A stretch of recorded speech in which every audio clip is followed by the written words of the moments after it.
Q. Aha, aha, ha, ha, ha. Q, Apa kabar bersis? Semoga baik-baik aja. Baik-baik aja. Abang habis diapain ya? Baik-baik aja. Ngantuk, minum. Ngantuk kok minum sih? Ngantuk, tidur ya? Kalau ngantuk tidur ya? Kenapa di sini ngantuk minum kopi ya? Aduh, sudahlah. Lapar makan, haus minum. Mikir apa coba? Coba apa mikir apa coba mikir. Nah, lo bingung kan? Gue juga bingung. Bingung bikin konten apa deh. Jadi deh gini deh, muter-muter nggak jelas. Udah deh bingung gue di. Lu punya telinga nggak? Lewat gue dengerin omongan orang bicara berjam-jam sampai masuk ke dalam otak kiri, keluar otak kanan, memvisualisasikan pendapat orang. Dasar orang sabar tuh. Sabar apa sabar? Nah, setelah mendengar, saatnya lo berbicara, bicara. Dan tentunya bicara dengan bukti ya, bukti yang ada atas dasar logika dan konsisten antara satu kalimat dengan kalimat yang lain. Nah kan, bingung kan? Bingung lagi deh. Mendengar, berbicara, nyari bukti di pengadilan yuk. Hayu. Dan satu lagi menulis. Menulis kalimat, menulis panjang-panjang ya, panjang. Itu gunanya bahasa Indonesia, menulis panjang sampai berlembar-lembar, beratus-ratus lembar. Kalau lu masih di sini dan mau mendengar, waduh, berarti lu tuh salah satu orang IPS banget, asik IPS, ilmu pengetahuan sosial ya. Ya, kata-kata dan kalimat gue yang gak jelas, kemungkinan besar lu bisa jadi pengacara. Anjir, pengacara is good, pengacara yang mantap-mantap lah. Siapa sih di Indonesia yang jadi pengacara? Wah, banyak sih di Indonesia yang menjadi pengacara, dan salah satunya adalah orang kaya, ya Hotman Paris, Utapea yang orang Batak, lalu dari Alvin Lim yang orang Cina, keturunan Cina, lalu dari siapa sih, Sunan Kalijaga yang dari orang Jawa ya, Jawa apa ya, apa Arab. Karena baik menang maupun kalah, menang ataupun kalah, kasus yang dipegang tetap dibayar. Itu tugasnya apa? Pengacara ya. Dan pembayarannya pun kalau udah profesional nggak main-main. Bahkan bisa lebih dari 2 digit. 2 digit itu apa? Puluhan juta, bisa miliaran. Dan di salah satu TikToknya nih, salah satu TikTok atau media sosial, Otman Paris tuh mengaku dibayar 50 juta per jam. Coba bayangin, 50 juta per jam untuk konsultasi hukum. Wah, 50 juta bro, per jam. Sekarang lu gajinya berapa? Coba pikirin. Itu dia 50 juta dibayarnya per jam. Nah, selama 1 jam sebesar 50 juta. Gila kan? Gila lah. Karena dia sudah memiliki banyak pengalaman dan tentunya juga karena citra dirinya udah bagus sih, udah banyak menang. Jadi kalau semakin sering menang pengadilan maka sering terkenal, dan sering terkenal maka akan semakin tinggi pula pembayaran yang diterima. Pembayaran yang diterima. Apalagi sekarang tuh lagi banyak kasus. Salah satunya kasus yang sangat mencengangkan dan sangat membingungkan dan sangat membagongkan. Asik, membagongkan. Itu kasus Ferdy Sambo ya. Ferdy Sambo dalam kasus pembunuhan Brigadir Joshua. Nah itu tuh sebenarnya sih kalau memang istilahnya tuh ada banyak lika-likunya dan ada pembongkaran dengan kasus-kasus lain. Kalau misalnya hakimnya jernih atau jaksa penuntutnya umumnya di situ ada terlihat, ya bisa dibongkar-bongkar semuanya.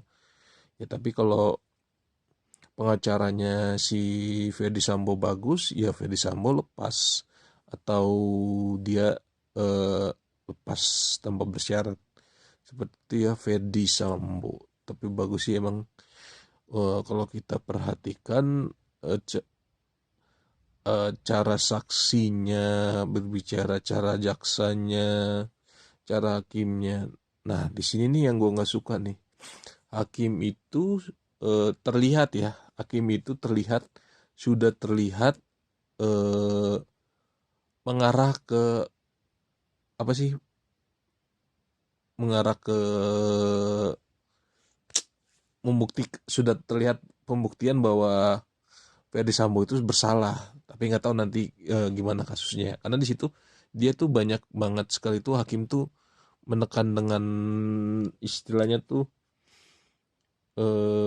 apa namanya tuh kebenaran gitu loh. Padahal seharusnya kan hakim hanya diam diam saja. Nah, seharusnya yang berantem itu jaksa penuntut penuntut umum versus pengacaranya Ferdi Sambo atau yang lain-lainnya, tersangka lain. Nah, ini yang uniknya nih dari pengadilan ini yang saya lihat, hakim itu udah memihak pada ke JPU, jaksa penuntut umum. Dan anehnya lagi ada yang JPU wanita yang ditukar. Nah, itu. Nah, jadi semakin bingung dah.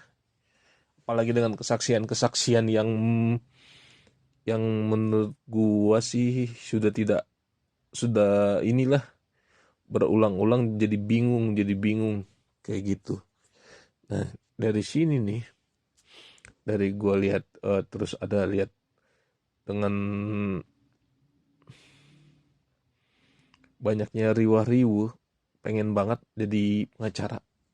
Kayaknya kalau jadi pengacara enak ya, gampang kaya, terus gampang terkenal, gampang lah semuanya lah. Nah, gue cari tuh di sebagai apa sih, sebagai pengacara aja, kuliah lagi deh. Satunya kuliah ya kuliah hukum, law hukum. Nah, kuliah hukum, cari universitas-universitas yang buat karyawan apa sih yang bagus kan gitu. Nah, salah satu universitas negeri ya, salah satu universitas negeri karyawan, negeri tapi karyawan. Nah, bagus. Namanya UT, Universitas Terbuka. Nah, gue buka-buka linknya dan gue cari-cari, dan pengennya sih masuk masuk UT itu pakai ijazah. Kan gue udah S1 nih, udah sarjana di Unpad, pakai ijazah Unpad. Jadi nggak pengen balik lagi gue ngambil legalisiran ijazah SMA, karena kan jauh tuh, asik jauh. Karena lagi malas aja ke rumah, terus jauh gitu kan, ke Jakarta. Nah, apalagi belum sehari dua, belum mungkin belum bisa sehari 2 hari seperti itu. Jadi pengen nyoba nanti masuk ke UT, kira-kira bisa nggak ya pakai legalisiran ijazah ijazah ijazah S1 saya, atau istilahnya tuh saya tuh ahli ini ya, ahli SKS apa, ahli sekolah, ahli fungsi apa ya, ahli jurusan. Dan udah ditanyain sih bisa, cuman nggak tahu pada kemarin teh udah ditelepon dan bisa disuruh ya, cuman belum buka, masih buka yang baru. Nanti dilihat mana sih yang udah mata kuliah yang ada, nanti nggak dipelajarin lagi, jadi udah langsung ditransfer nilainya, seperti itu. Dan ini makanya gue pengen pengen banget, moga-moga ya, moga-moga sekalian dari channel YouTube aja gitu ya. Gue dari kuliah dari awal sampai jadi pengacara, asik jadi pengacara. Jadi nanti gue lanjutin set buat lo pada yang pengen melihat dan merespon, asik, keadilan. Gimana sih keadilan di Indonesia itu? Gimana sih responnya? Apakah kita harus gimana atau gimana? Karena adil itu beda ya. Adil itu bukan soal sama rata, tapi adil itu sesuai hak dan sesuai kewajiban. Ya dong. Kayak seperti misalnya kalau lu ngasih uang jajan ke anak lu, misalnya lu punya dua anak nih, yang satu kelas 1 SMP, yang satu kelas 1 SD. Nah, lu nggak mungkin ngasih uang ke SD sama SMP sama-sama 500 perak. Kenapa? Karena itu nggak tidak berkeadilan. Kenapa nggak adil?